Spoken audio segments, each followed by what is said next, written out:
Bonjour, Shalom Uvracha. Ce Shabbat est le dernier Shabbat avant Purim et s'appelle Shabbat Zachor. Souviens-toi, parce que nous lisons Parashat Zachor. Cette paracha est la seule dont la lecture est obligatoire d'après la Torah. Et cette obligation concerne à la fois les hommes et les femmes.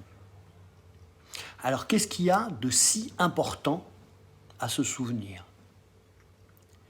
Le texte nous dit « Souviens-toi de ce que t'a fait Amalek sur le chemin quand vous êtes sortis d'Égypte. » Et il conclut « Tu effaceras le souvenir d'Amalek de dessous le ciel, n'oublie pas. » C'est une demande contradictoire.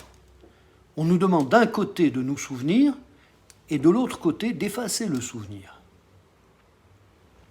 Il faut comprendre qu'il faut se souvenir de ses actes, mais effacer son idéologie, effacer complètement sa pensée. L'antisémitisme. L'antisémitisme a pris dans l'histoire des formes multiples. Tantôt on nous a reproché d'être des capitalistes, ou bien on nous a reproché au contraire d'être des révolutionnaires, des bolcheviks.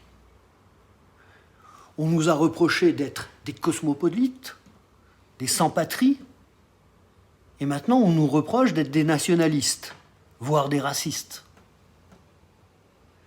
L'antisémitisme, comme les virus, mute. Et à chaque époque, il y a son variant. Mais c'est toujours au nom de la valeur la plus sacrée du moment. À l'époque hellénistique, quand le plus important était d'être un bon citoyen, eh bien, on nous a reproché d'être des étrangers, des barbares. Au Moyen-Âge, quand la valeur suprême était la religion, eh bien, on nous a reproché d'être des déicides. Au XIXe siècle, quand la science était la référence absolue, eh bien, on nous a condamnés au nom d'une théorie pseudo-scientifique de la race. Et aujourd'hui, que la valeur suprême est les droits de l'homme, eh bien, on nous attaque au nom des droits de l'homme. Il y a un côté irrationnel à l'antisémitisme. Et c'est en quelque sorte ce que nous dit le texte. Amalek t'a attaqué quand tu es sorti d'Égypte. On était à peine un peuple. On était faible, sans pouvoir, quasiment sans religion, puisque on n'avait pas encore reçu la Torah.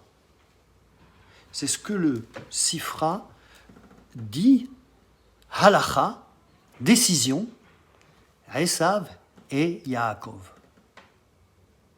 Amalek est le petit-fils d'Esav, celui qui a repris à son compte cette haine primordiale.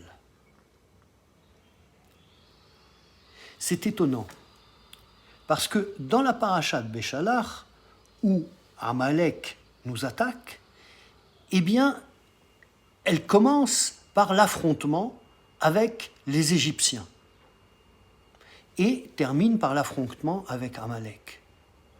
Or, on nous dit de ne pas haïr les Égyptiens, car tu as été étranger sur sa terre, et au contraire, d'effacer Amalek. Quelle est la différence? Ça nous dit qu'il y a deux catégories d'antisémites. Il y a l'antisémite circonstanciel, où il y a une raison, une rivalité sur le pouvoir, sur l'argent, sur la terre, et un antisémite essentiel, fondamental. Avec le premier, on peut discuter. Il y a quelque chose à négocier. On peut finir par s'entendre. Avec le deuxième, on ne peut pas négocier. Ça tient à l'existence même. Le fait qu'il existe des Juifs leur est insupportable. Comme Haman dans la Megillah. On ne négocie pas avec Hitler. Munich était une erreur. Alors, quelle est la source de cette haine fondamentale? Esav et Yaakov. En français, ça s'entend bien. Esav et Yaakov. Ils sont jumeaux. Alors, qui est le vrai fils? Il y a là une question de place. Et également, une question de mission. Qui est le vrai Israël? Qui est le vrai prince de Dieu? Amalek a l'ambition d'être le premier. Bilham dit « Reshit Goïm Amalek ». Amalek est le premier des peuples. Israël est également appelé dans Jérémie « Reshit Tevuato ». Qui va être une lumière pour les nations? Qui va montrer la voie à l'humanité? Quelle conception va prévaloir? Est-ce que le monde est absurde, régi par le hasard, et la seule loi est la loi du plus fort? Ou est-ce que le monde est bâti sur un projet? Est-ce qu'il va vers une perfection? Y a-t-il une loi qui nous indique cette voie?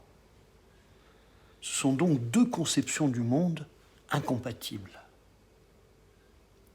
Quand on a affaire à un antisémite, on doit se poser la question: est-il un antisémite de circonstance ou un antisémite fondamentaliste? C'est pas toujours facile de le distinguer sous le discours. Mais il faut bien être attentif à ce qui se cache derrière ce qui se présente. En tout cas, la Torah nous engage à ne pas oublier qu'il existe un antisémitisme fondamental et qu'il ne faut pas le négliger. Et quand nous serons débarrassés de tous nos ennemis circonstanciels alentour, nous effacerons cet antisémitisme définitivement. Shabbat Shalom.